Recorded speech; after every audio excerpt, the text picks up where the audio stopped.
Aboriginal organizations in conflict prevention and resolution, where he gave 5 proposals on how post-conflict Africa can be assisted. With regional conflicts afflicting African countries like Somalia, Ethiopia, Central African Republic, the Democratic Republic of Congo, and several others, President Kenyatta, who is also the chairperson of the African Union Peace and Security Council, urged the continent to prioritize peace and stability through conflict resolution. To achieve a peaceful Africa, President Kenyatta is proposing more support for peacekeeping efforts, consideration of the cross-border dimensions of conflicts and proper disarmament, demobilization and reintegration programs as sure ways of ending the regional strife. For it is not enough to focus on a single file in the Council to the exclusion of neighboring countries. Resolving conflict should not shift the threat to neighboring countries, particularly when insurgent and terrorist organizations are part of the problem. The president calling on UN to strengthen peacekeeping activities in Africa by consulting and leveraging more on regional conflict resolution mechanisms. He has also challenged the body to be at the forefront in assisting countries that are emerging from conflict to develop their civil service and to provide more humanitarian assistance in conflict environments. This Security Council, and particularly the presidencies and penholders, should undertake more comprehensive consultations and build on regional efforts. History, and indeed experience, reminds us that the closer you are to a problem, the better you understand its complexity and its workable solutions. Disarmament programs, according to the president, should also ensure that fighters are returned to lawful civilian life so as to guarantee sustainable peace and successful post-conflict reconstruction, making a case for Kenya's comprehensive conflict disengagement and reintegration programs.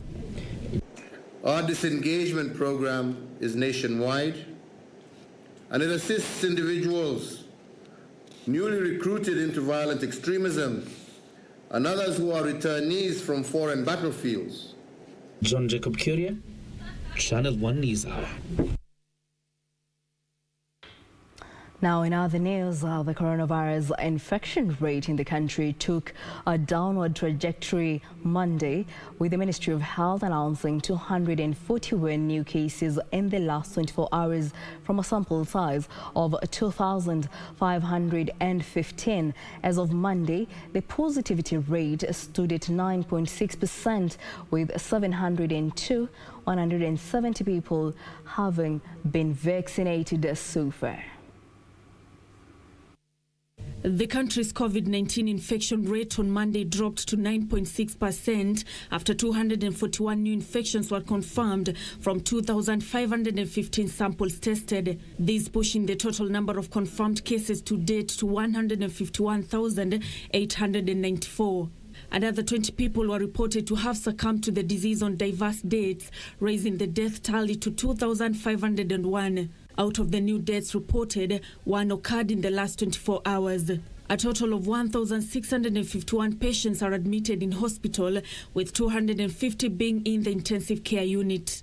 The Ministry of Health says that 702,170 people have been inoculated against COVID-19, with Nairobi accounting for the highest number at 223,992, followed by Nakuru at 42,145, Uasin Gishu 35,543, while Kiambu has vaccinated 35,244 persons. Nancy Okware, Channel 1 News. And now on to the corridors of justice. 3 people have been charged with defrauding a microfinance institution for over 4 million shillings. Now the 3, Eugene Antipa, Shakbel Sifuna and Georgina Ayuma, who appeared before Milimani Court Magistrate Francis Ndai, denied the charges and were released on 30,000 shillings cash bail each. The 3 are accused of conspiring to defraud Mobifin Credit Limited of 4,653,899 on diverse dates between April 4, 2020 and June 16, 2020. by falsely pretending that they were in an established business and being employee of Colin Holdings and Supply Private Limited. Antipa Eugene was charged for obtaining credit amounting to 112,642 shillings on May 29, 2020 from Mobifin Limited by false pretense, while Sifuna was charged with obtaining 70,000 shillings from the said Mobifin by pretending that he was able to pay, while Ayuma obtained credit amounting to 114,092 shillings from the said institution. The three promised to refund the cash and were released on 30,000 shillings cash bail each. Elsewhere, the prime suspect in the murder of 24-year-old Catherine Nyokabi will remain in police custody for 14 more days to allow detectives finalize their probe. Thika Court on Monday allowed police to continue detaining Evans Karani, a 38-year-old, at Juja Police Station to complete investigation into the heinous murder that occurred at Witeithia village of Juja on Wednesday last week. All the required statements, also obtain data from Safaricom to connect to the accused person, and also take the accused person to psychiatrist. I need at least 14 days so that I may finalize all that. Finally, the Directorate of Criminal Investigation from Tigoni Police Station in Limuru Sub-County have been granted 14 days by Limuru Law Court to conclude their investigations over the murder of Peter Maina. Residence Magistrate Fred Kome says Grace Nyambura Njeri, who is the prime suspect of the heinous act, will be remanded in Tigoni Police Station, awaiting the post-mortem of the deceased to be carried on. According to neighbors, they heard scream, and after visiting the scene, they found the body of the deceased Peter Maina lying in the pool of blood. Nilimpata tu hapo nje kama amekufa. Sasa sikuelewa. Mahali ninakaa mimi nilisikia nduru. Nilipokuwa kwa nyumba, tuliposikia nduru si tukakuja. Kukuja tukakuta kijana amelala pale. Naye landlord wao akiwa amesha, tukaingia na landlord. Sasa landlord akaenda kutafuta gari ili wampeleke hospitali, lakini kimbahati mbaya wakakuta ameshaaga. Alikuwa na damu, ndio alikuwa ameonekana amedungwa kisu ya hapa. Timothy Kipnusu for Channel 1 News. Police in Turkana are investigating an incident in which the body of a middle-aged man was found dumped in a farm in Canaan area of LODWAR. Area residents say the incident is one among several other mysterious deaths to be reported in the area. Meanwhile, police have launched a manhunt for a man alleged to have stabbed his wife to death in the Kamulu area. Let's take a look. Residents of Canaan area in LODWAR are decrying increased cases of mysterious deaths in the area. The latest incident involves the discovery of the body of a middle-aged man found in a farm belonging to a local politician. Na kila siku mtu anakupia hapo. Mwanamke alinyonga hapa, kila kitu hapa kwa nini? Kwa hii shamba. Tumeona tu mwili asubuhi hapa, hatujui hii mwili imetoka wapi, hatujui mwili imekuwa kutoka wapi. The residents are calling on the police to investigate the incident and help bring to an end suspected killings in the area. Elsewhere, police have launched a manhunt for a man alleged to have stabbed his wife to death in Kamulu. Albert Amaeche is reported to have made a call to their single-roomed house caretaker around 5:30 p.m. on Sunday, saying the wife wasn't feeling well, only for the caretaker to find the lady dead. Kwa hivyo tukamuinua, tukachukua makaratasi tukaanza kumpuliza. Hakuongea. Kwa hivyo wakati tumemuinua mkono, tumepata akivunja damu kwa makwapa. Ni kama hayuko. Kushika hivi tungeuze tutoe nje tupepetee, tukaona damu saidi moja. Si ndio tulitoka tukapiga nduru. Neighbors and residents have called on couples to solve their domestic issues amicably instead of resorting to murder. Ni vibaya sana. Afadhali hata watu waachane roho safi kuliko kuua mwenzako. Afadhali tu niambie toka mwenzangu, nimechoka, enda zako. Afadhali umwambie aondoke, muachane kiroho safi kuliko kuchukua hatia mkononi, waachange mtoto wa wenyewe na alama ama umumalize. Meanwhile, a family in MWINGI East Sub-County in Kitui have pleaded with the National Police Service to investigate and bring to book those involved in the murder of their 85-year-old kin. Ndawa Mbuvi was found murdered a few meters from his home 2 weeks ago. Askari wakakuja wakapiga picha na ripoti, hakuna ripoti yoyote tulichapata. Sasa sisi tukashindwa, tuko na serikali lakini haitusaidii bwana. Sasa tunataka waambie kama wamepata mwenye amehusika. Sioni vile anaweza kufa katikati ya watu hapa. Na serikali ina ujuzi wa kufuatilia tena mkubwa sana. Mwingi East Sub-County Police Commander Joseph Yakan said investigations have kicked off and called on residents to aid the authorities with any information that may help arrest the culprits. Yusuf Farah, Channel 1 News.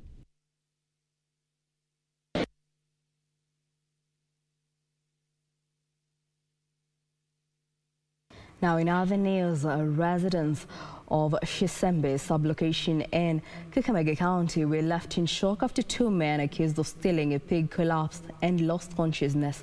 The 2 suspects are said to have been subdued by a spell cast by a witch doctor consulted by a family to unravel the mystery of the lost pig. Locals who witnessed the bizarre incident welcomed the intervention, saying it will serve as a deterrent to theft in the area. Shisembe sub-location in Kakamega County. Puzzled residents came in their numbers to flock this homestead to witness the bizarre incident where 2 men accused of stealing a pig collapsed and lost consciousness. 65-year-old Dorina Chitsa says she consulted a witch doctor to help her unravel the mystery behind the disappearance of her pig, only to discover that the enemy was within her homestead, someone she had employed as a worker. Nguruwe walikuwa wamefunga, mchungaji wangu akienda huko akaniambia nguruwe hakuna kubwa. Nikamwambia paka muende kutafuta, wakaenda kutafuta nguruwe, wakupata nguruwe. Ndio mimi nikasema tutafuta watu wakukuja kujulia sisi nguruwe iko wapi. Alafu daktari akafika mahali akawauliza, akasema wakushika nguruwe. Ndio akasema sasa wacha nifanye kazi, ndio akafanya kazi yake. Ganga akakucha, akawapatia tawa, wote wakakunywa. Akawaambia kama mmehusika msikunywe hii tawa. Lakini wakakunywa hiyo tawa. That is how the 2 suspects ended up here, unable to speak, writhing in pain and confused after their 40 days elapsed. Mimi kukaa hapa daktari anadoka, ndio wananiambia mmoja ameanza kuanguka huko. Mwingine mwenye alikuwa hapa anaitwa Alexander, nikamwambia ungeenda kuoga badala ya kuoga ya kunawa. Akasema anasikia baridi. Sasa huyu ananiambia huyu ameanza huko, mimi bado naangalia huko. Huyo naye ameenda kwa nyumba, ameanguka huko. Kufikia kitu kama saa 1 jioni, kuna mfanyikazi wa hii boma na jamaa mwingine walipatikana hapa kama wamefaint, wako unconscious, hawajitambui. Mmoja alikuwa ameanguka kule chini, mwingine kwa sitting room. Hawawezi ongea, wanapumua from mbali sana. So mimi kitu nilifanya, nilipigia OCS simu, nikapigia chief, tukakuja hapa mahali tukawapata. It took the intervention of a witch doctor who performed his rituals to set the suspects free from this. It is a bizarre incident that has left the residents puzzled, flocking this homestead to catch a glimpse of the suspected thieves, lamenting over the increasing cases of theft in the area. Wengine hawatafuti kazi, wengine wanategemea tu mali ya wenyewe. Unaweza kuwa unalala, wewe unastukia tu mtu ameingia kwa nyumba na wewe umelala, haujui ameingia namna gani. Hili liwe funzo.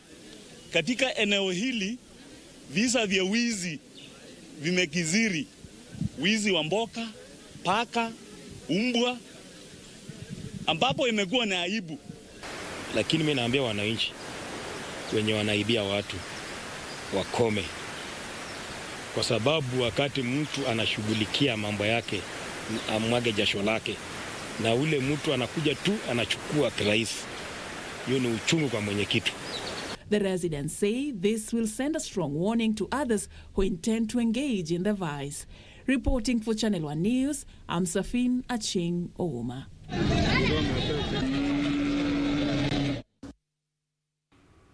And now on to matters education. The Ministry of Education has been urged to ensure a fair and transparent placement of students into Form 1. A group of parents in Wambiru County say the government must ensure that the process is based on merit to empower students to achieve their academic aspirations. The calls coming even as the government maintains that there shall be 100% transition into secondary school. A section of parents want the government to ensure each student is admitted to the school of his or her choice based on the marks scored in the Kenya Certificate of Primary Education examinations. Former Wambiru County Women Representative Anna Nyokafi says the selection exercise must be transparent, devoid of favoritism or malice. Ni muhimu hata kwa masomo kwa watoto tuwatendee haki, tuwapatie ile sports ambaye wanafaa kupewa. The calls coming days after the Ministry of Education released the 2020 KCPE results, in which several candidates posted exemplary performance despite the challenges posed by the COVID-19 pandemic. The government has maintained that every student who sat KCPE will get a slot in form.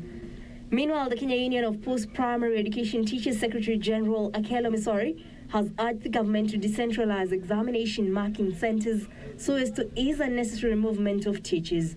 When centers are decentralized, it gives opportunity for people to have freedom of movement, and even transport is not a hitch.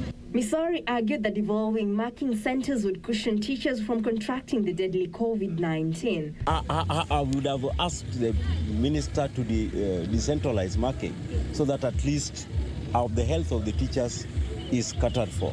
The challenge of health, the challenge of funds are crucial for the reopening of schools.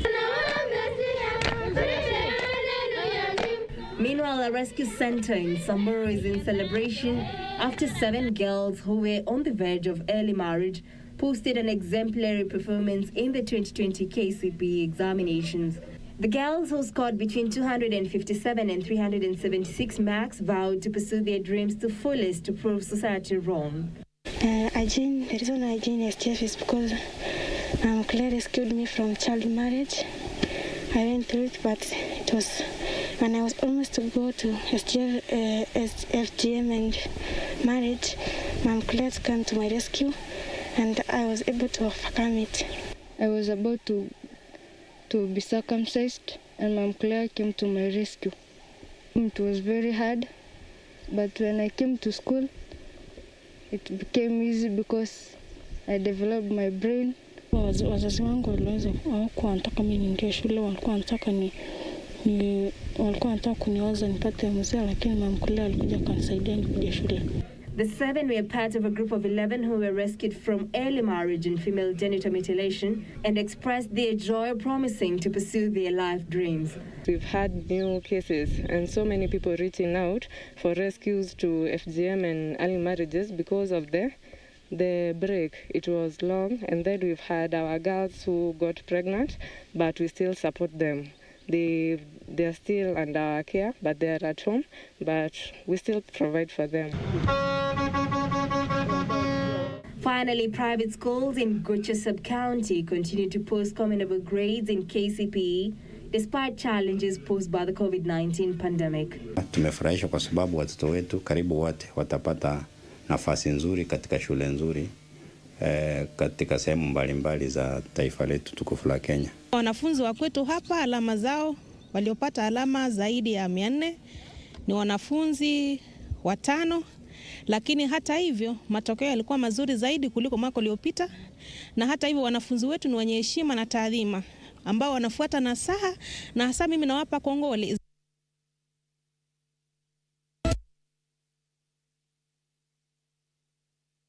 Well, on that note, we take a short break. But before we take that break, let's take a look at comments coming in on our Facebook page. Kate and Katha, you say you are tuned from Eldoret. Ward Nyamaseno, you say you're tuned from Kisagam and Kisumu. And you say the show is impressive. Well, thank you so much. Gachuru Watwo, you say you are watching from Chungamali. Gachuru Foster Wanje, you are watching from Mtwapa. Well, those are some of the comments coming in on our Facebook page. Let's take that break. We'll be right back in a jiff.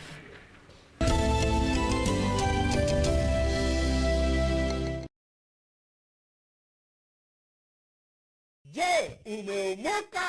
Kama hujaomoka kwenye Quickly ndio mambo yote. Hapa tuko na fridge, kodi yake ni CM. Tuko na gas cooker, kodi yake ni CK. Tuko na TV, kodi yake ni TV. Tuko na simu aina ya Samsung ni SM, ama Oppo ni Oppo. My friend, mahali popote unanitazama, eka hizo kodi zake kisha utume kwa 4032353. 4032353. Alafu utakuwa unaomoka na hizi bidhaa. Kumbuka, kwenye Quickly ni bila bora zaidi kwa bei ya chini kwa chini. Fine, baby. What you gotta do? That time of the week again where we grace your screens to bring you nothing but pure entertainment. Joining us on the show today is the one and the only Treasure, all the way from South Africa.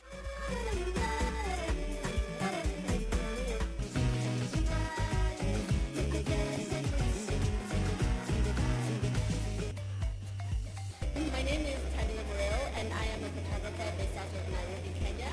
It's all about celebrating the beauty and the boldness of who we are and how we live.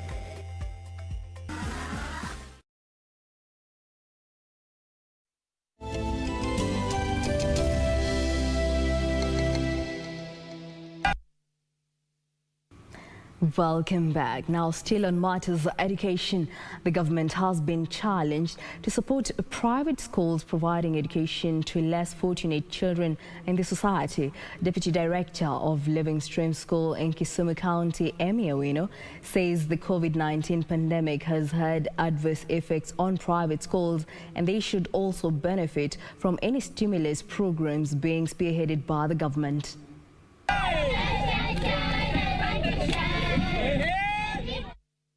4 days after the release of the 2020 KCPE results, little-known Living Stream School in Kisumu County is still in the celebration mood.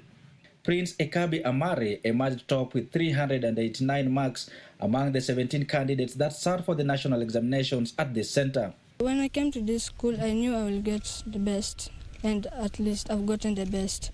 I'm very happy of the performance of the children in this particular school in the 2020. They have actually shown us that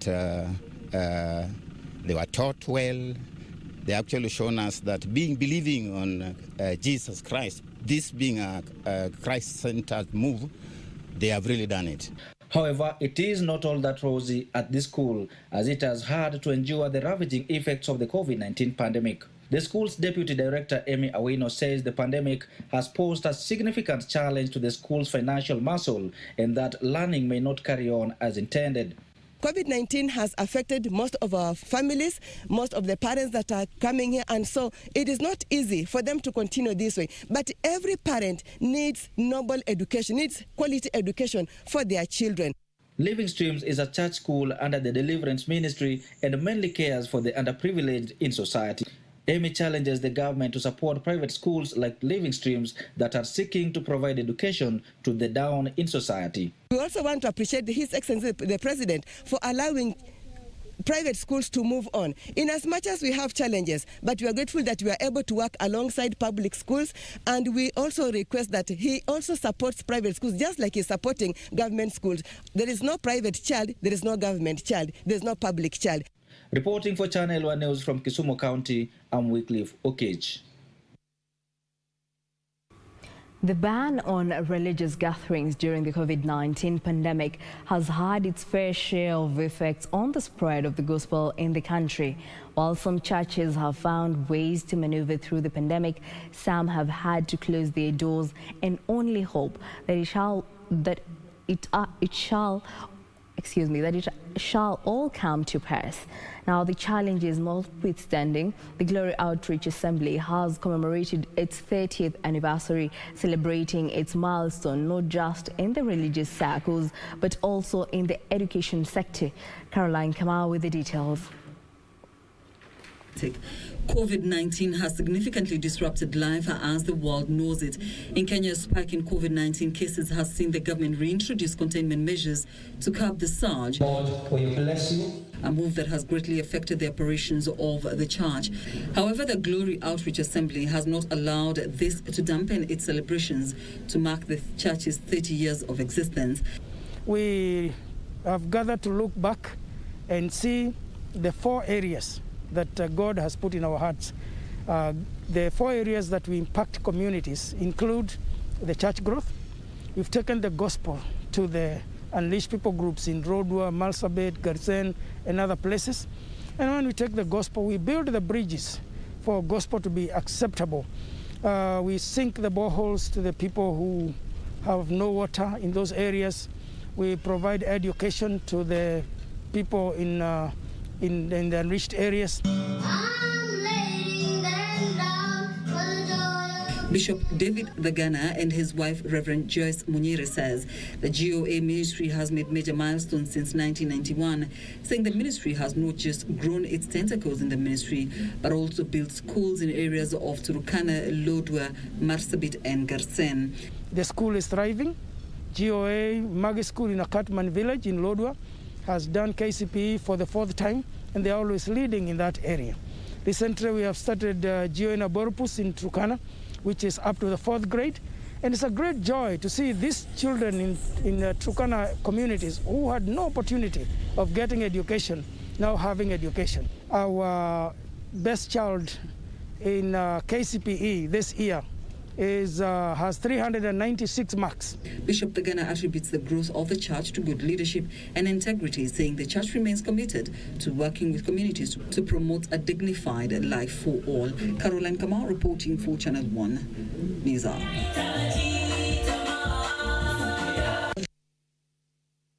Away from that, parents in Mandera County have been urged to be more proactive in the children's upbringing to help tackle drug abuse in the region.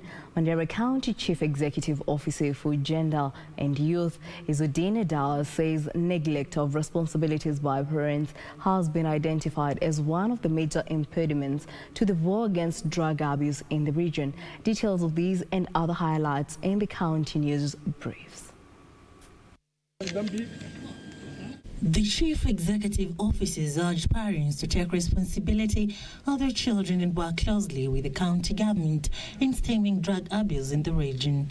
Adela called on security agencies to be on the lookout always as drug dealers are working round the clock to smuggle drugs using dubious means. There are other bigger fishes where those who sell, those who plant these drugs, those who transport it, is kind of, interconnected criminality that's going on. So in order to fight this drug, I think we need to look at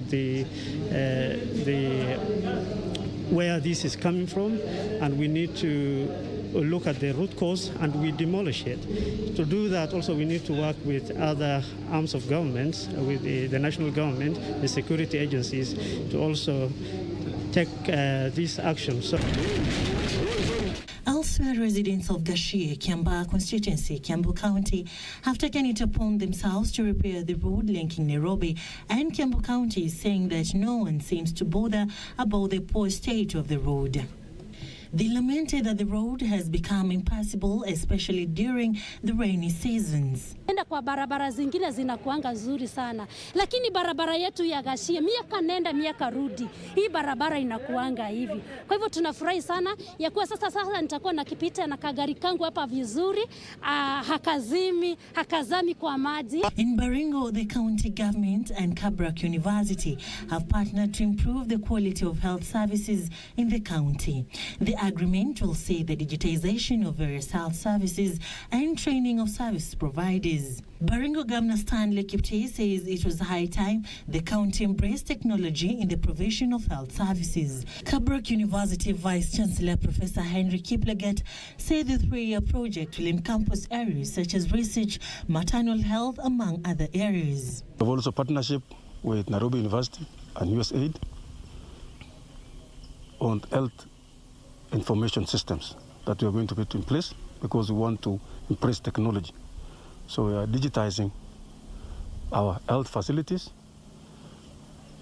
so as to allow us monitor our services in prevention of drugs and as well as the human resource. We also need to go beyond what we signed today under the MOU, because there could be other teething problems that the county government of Baringo may identify in the area of health. Listening to His Excellency the Governor earlier on, I mentioned that there are shortages even when it comes to nutritionists and dietitians. And over 4,000 tree seedlings have been planted at Kalru, a non-ruminant center, as part of a move to support Kenya's initiative to attain the 10% forest cover by 2022. And you realize that the dependence on firewood has continuously dragged this behind, because people keep on cutting trees and they're not replanting them. So I would appeal to the people living close to forests, as much as probably there is the diminishing land for agriculture, they should also be considerate of the trees. The seedlings planted were from Non-Ruminant Research Institute under the government's greening initiative.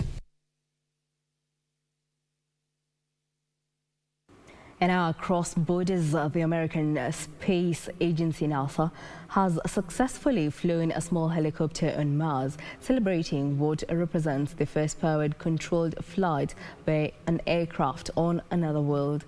The rotorcraft was carried to Mars in the belly of NASA's Perseverance rover, which touched down in Jezero crater on the Red Planet in February. The space agency is promising more adventurous flights in the days ahead. NASA successfully flies small helicopters on Mars. The drone completes the first powered controlled flight by an aircraft on another world. Confirmation via a satellite at Mars relayed the chopper's data back to Earth. Elsewhere, wildfire on the slopes of South Africa's Table Mountain has spread to the nearby University of Cape Town campus, forcing students out, destroying properties of unknown worth. Meanwhile, India's capital Delhi has announced a week-long lockdown after a record spike in cases overwhelmed the city healthcare system. Government offices and essential services will be open during the lockdown, which starts on Monday. The city reported 24,462 cases, its highest single-day spike so far on Sunday. India has been reeling from a deadly second wave since the start of April. Finally, an 8-year-old girl who was kidnapped in eastern France on Tuesday has been found with her mother in Switzerland. The girl was in good health after being discovered in squat of an old factory in the border village of St. Croix. Prosecutors said her mother, Lola Montemaggi, was taken into Swiss police custody. Officials say she ordered the abduction of the girl, of whom she no longer had custody, from her grandmother's home.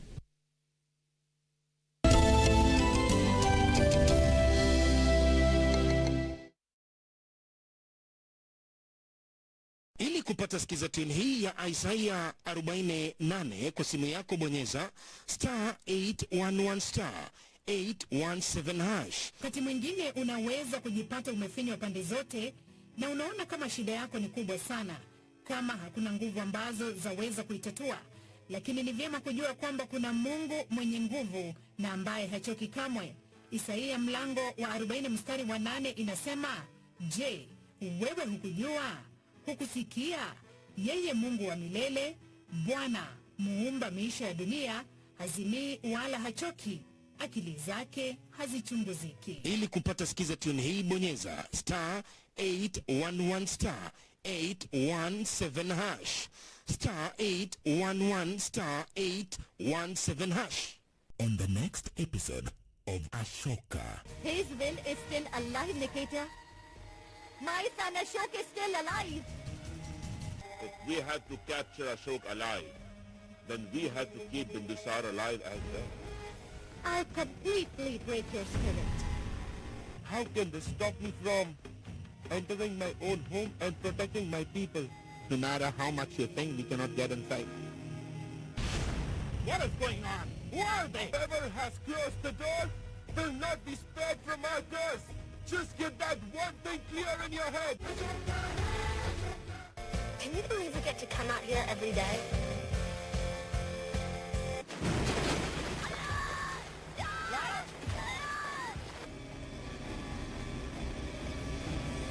So what do we do now?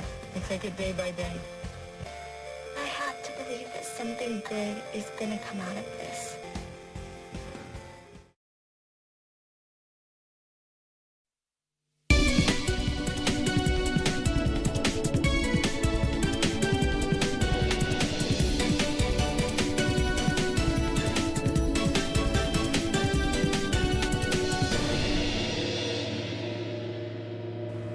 And now to the world of business, the High Court has temporarily halted the implementation of the minimum tax pending the hearing and determination of the case, dealing a major blow to the tax collection measures.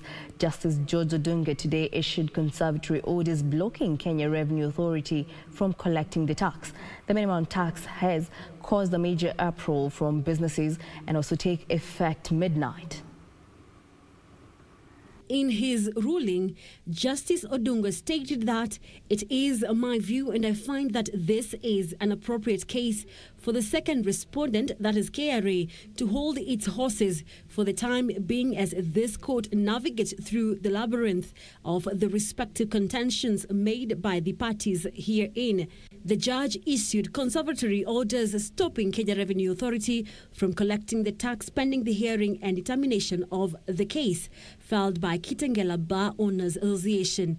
The tax was introduced under the Finance Act 2020 to be charged at the rate of 1% of the gross turnover of a business. This has provided temporary reprieve to business owners as the first payment was to be made on Tuesday. Tax lawyer Robert Gadhogo says the minimum tax in its current form will discourage investments and may lead to closure of many businesses. The minimum tax may strain businesses. One, startups may get strained because in themselves there's no incentive of incurring expenses so that you can generate. Remember also the people you're incurring expenses to are also recording that as their income. So that in itself discourages businesses that have started, and it discourages foreign investors who want to pump in a lot of cash in countries where they have good incentives, tax incentives. The move will also have a negative implication on revenue collection as the tax collector was banking on the tax to rope in more players into the tax bracket. KRA hopes to use the new tax to expand its collection, which has been affected by the COVID-19 pandemic. The case is expected to be heard on the 19th of May this year, where the two parties are expected to argue their case before Justice Odunga.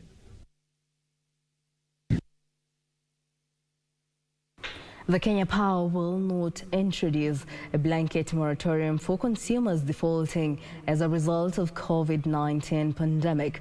The power utility firm said the move was informed by an increase in power consumption despite a rise in system losses by 24.51%.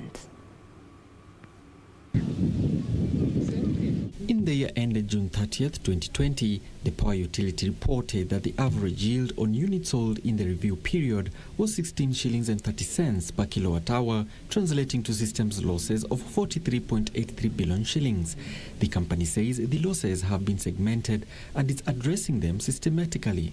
We have targeted inspection of meters for ordinary customers. We target particular places where we think theft could be going on. We have zero tolerance on anyone who is stealing from us, be it a staff, be it a contractor, be it an illegal person out there. All of them, we actually take them to book, and where instances allow us to prosecute when we have enough evidence that can be sustained in court, we exactly do that. On defaulting clients, the company reported an increase in payment defaults of 16% from 23.6 billion shillings to 27.4 billion shillings, mostly related to COVID-19. Despite this, the company says it will engage mechanisms to plug losses. Right now, the economy has improved. Even with this lockdown, we can't say that consumption is so low. In fact, consumption has increased when you compare to the previous period of around April 2020. Right now, we are at a higher point. I think we are even at the highest ever. So the economy has improved, and our customers are able to actually pay their bills. The company says it has stepped up efforts in stemming further losses occasioned by commercial system losses. The advanced metering project, initially we are doing it for the SME sector, and installing 55,000 meters, plus the infrastructure that will enable us be able to do analytics that will give us reports on how the account is performing. When there are there's any interference with the meter is supposed to alert us. We engage the ADR process. We have we mediate. We tell the customers to come. We agree on the issues that they are grieved about. So we're able to sort out. Currently, Kenya Power System losses stand at 24.51% against the Energy and Petroleum Regulatory Authority EPRA provision of 19%. I&M Holdings has been ranked as the most attractive bank in Kenya, followed by Equity Group and Absa Bank. According to the banking report released by Citon Investments, I&M Bank was supported by a strong franchise value and intrinsic value score. Here are more details on that report.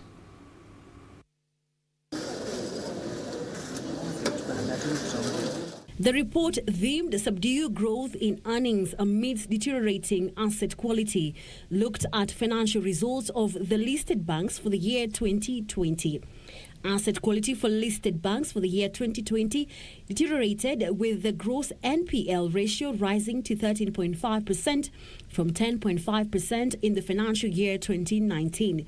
This was due to the economic slowdown as a result of the pandemic, which led to an uptick in the non-performing loans. Anne Washera, investment analyst at Citon Investments, says the proactive stance taken by the banks in monitoring their loan books, coupled with the measures implemented by the central bank, will continue to support the sector's growth, adding that in the medium to long term, banks will continue over-provisioning, although at a slower rate. I&M Holdings took the top position in the weighted score of both franchise and future growth opportunity perspective, having a better capacity to generate profits from its core business. The franchise score measures the broad and comprehensive business strength of a bank across 13 different metrics, while the intrinsic score measures the investment return potential. Equity Group recorded an improvement in the franchise value ranking, coming in second mainly on the back of a 52.2% increase in the group's non-funded income, coupled with an improvement in the bank's NPL coverage, which recorded a 10.4 percentage point increase to 62.4% from 52% recorded in Q3 2020. Absa rank improved to position 4 from position 7 in Q3 2020, attributable to the bank having the lowest NPL ratio among listed banks at 7.7%.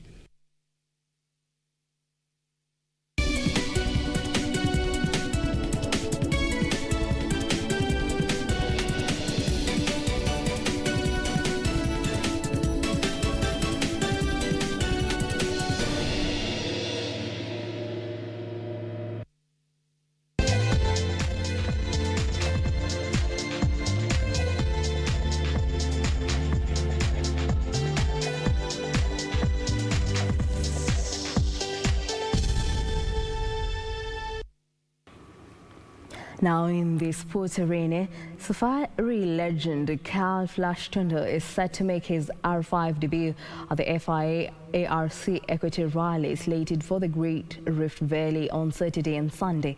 Tundo, who has been running a Mitsubishi Lancer Evolution 10R4, will now be upgraded to one of 7 R5 supercars enlisted for the event. The VW Polo R5 car was to be driven by Oman-based British driver Pratul Goose, who has instead opted out due to logistical challenges. Tundo's new drive is something related to the monsters his teammates Javier and Onkar Rai are currently running on Kenyan soil. Tundo has won the Safari 5 times in the ARC days, while Ian Duncan emerged the winner in the WRC Kenyan edition of the event in 1994, navigated by Dave Williamson from Mombasa. Equity Extravaganza will use 6 stages from the grueling WRC Safari route. The 6 are Elementaita, Soisambo, Sleeping Warrior, LODWAR, Malewa and Kedong. WRC Safari stages omitted from EQUATOR's 2-day schedule are Kasarani Super Special Stage, Oserian and Hell's Gate Wolf Power Stage. It's left-hand drive, it's a new machine. I have no idea how it handles, how it runs. I've seen it perform, and I just hope that it'll be a good...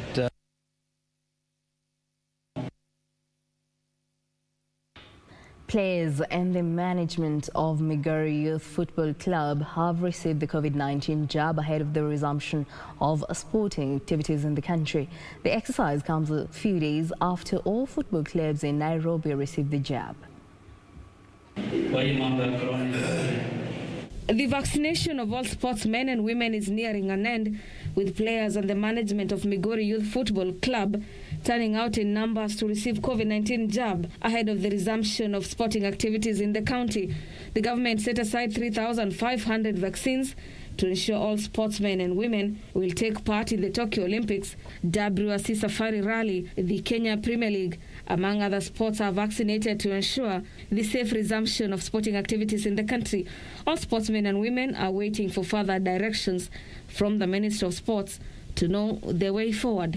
Baada ya kupata communication kutoka kwa federation, tuchukue vaccine kwa sababu wako na negotiation na government ili sport irudi. Wamesema lazima tuchukue chanjo, na players, officials na technical bench wa Migori Youth wote tumekuja hapa leo, and the first batch wamechukua chanjo ya corona leo. Umuhimu wa hii chanjo ni kuwa inatusaidia kwa hiyo kinga ya corona, ingawa hata kama kwa timu yetu huwa tunasafiri sehemu tofauti, so ingawa hata kama tuko na mwenye nayo already tumeshakuwa vaccinated kwa hiyo chanjo, so tuwezi ambukizwa na hiyo ugonjwa wa corona kwa rahisi sana.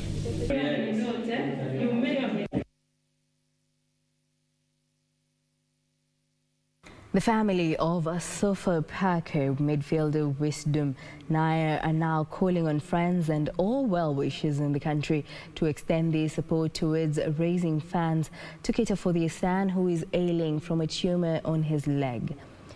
The parent's father explained that their son has to go for treatments after every 3 weeks, which costs more than 55,000 shillings, and that they cannot afford to raise the money as they are casual workers.